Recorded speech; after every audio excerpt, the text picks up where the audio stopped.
Hello everybody, this is Tom, and today we are going to look at the remastered version of GhostToolPro and how to implement it with a mesh renderer.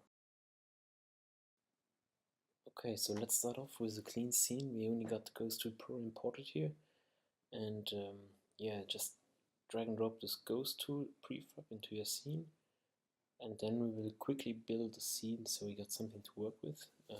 I got these basic standard assets here. This is the circuit and also the car. So drag these into your scene. We attach the camera to the car prefab, so we got this nice view here. It's just to keep things simpler. And yeah, so we can delete the main camera. So what we got here is just this little game where we can drive around. Nothing special, nothing fancy. Okay, so what else do we need? How about a little goal where we can drive through with our car and start the lap? So let's quickly build this by simple cubes. Create a 3D object cube, and we will simply deform it to make it a pillar.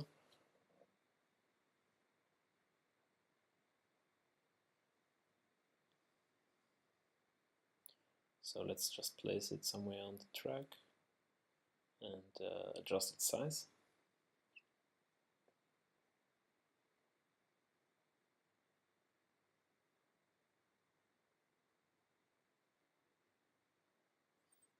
Okay, so now let's simply duplicate it and drag it to the right. Okay, this looks quite promising. Let's do some organizing here. Regroup it on the parent object. Okay, there we go. Now let's simply add another empty that holds our box collider to handle the driving through. So let's add a box collider here and then edit it to make it as big as the goal.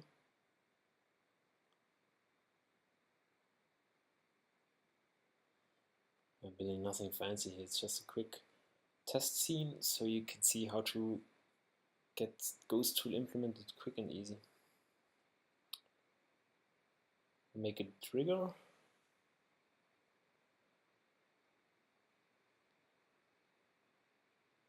And yeah.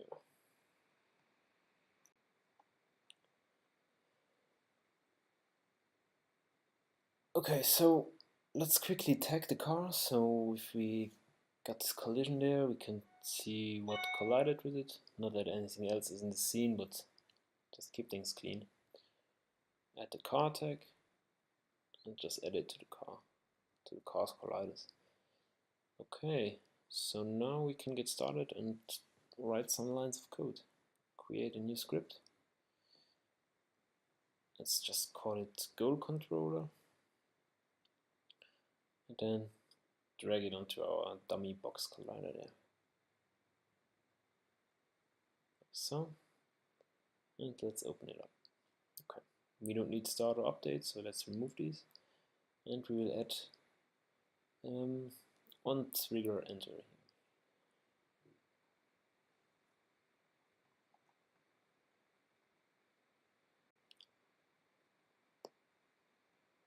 Okay, so if we have a collision with our trigger and the tag is car, we know that we passed through the goal with our car. So next thing we will do is, oh yeah, so we actually don't need the car tag on every object because it's enough if we have one colliding with the trigger, so we know the car passed. Let's just take a look at this. Okay, this is a bit short. It's maybe better to use the bottom one here. Let's use this one. And make the other two untagged. Like so.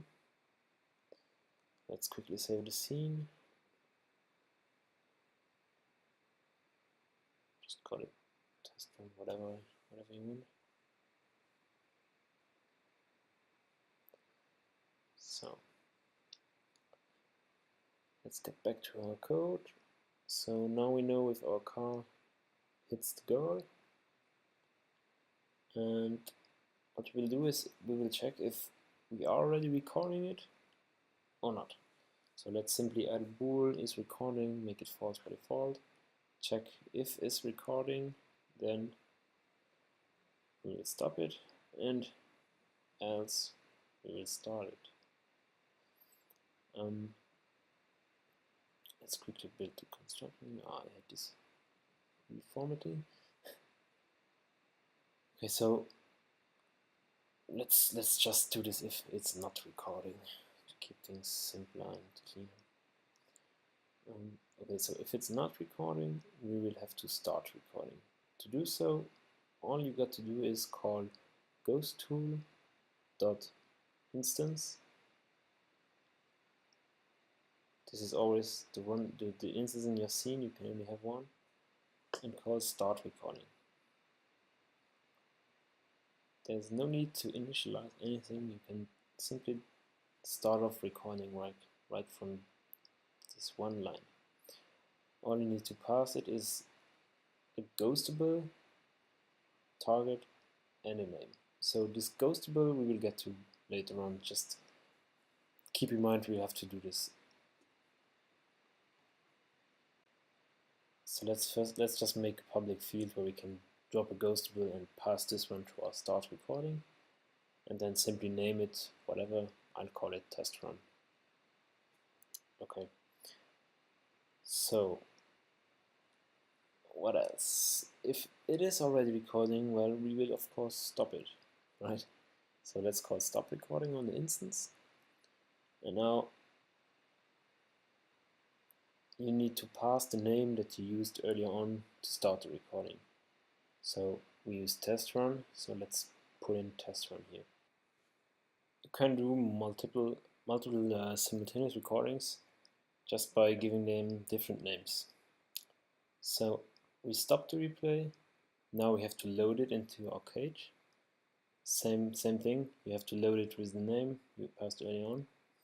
The difference now, what you need to do is load replay gives you back a unique ID. This unique ID is used to start the replay, stop the replay, pause the replay, or resume the replay. These are new functions added in version 3. You can now pause replays and resume them. You could not do this before. And all you need to do this with this unique ID. So it's not start replay, it's start replaying. So let's call start replaying. And this is basically it. Yeah, this is all you have to do. So now let's check out this ghost. Oh yeah, I forgot one thing. We need to change the is recording. So when we start the recording, of course, is recording becomes true, and if we stop the recording, is recording becomes false. Yeah, this is confusing. Okay. Now let's get back to this ghostable. What is it? So we simplified the process of making a mesh ghostable, and therewith increase the speed of loading a ghost later on by 1,000 times. So all you need to do now is go to your mesh renderer. You can also select multiple mesh renderers, click on the little gear icon, and click Make Mesh Ghostable. Okay, this takes a second depending on how many meshes you're making ghostable. Voila, there we go. And yeah, this is basically it. Now you can see the script there, and all we need to do is drag our meshes onto our targets field we created earlier on. So lock this, select all our meshes, and simply drag them in. Yeah, like so. Okay, we got this there. Now, okay, so yeah, let's should be it. Let's pull the car back so we can speed up before we hit the first car. And then let's drag it back some more. And let's see how this works. So first time we hit the goal, the replaying started. The second time it is stopped and starts replaying itself. So we can drive around here some make some recording. It's actually quite difficult to steer the thing here. It's not the best view controller out there. Tell you the truth. So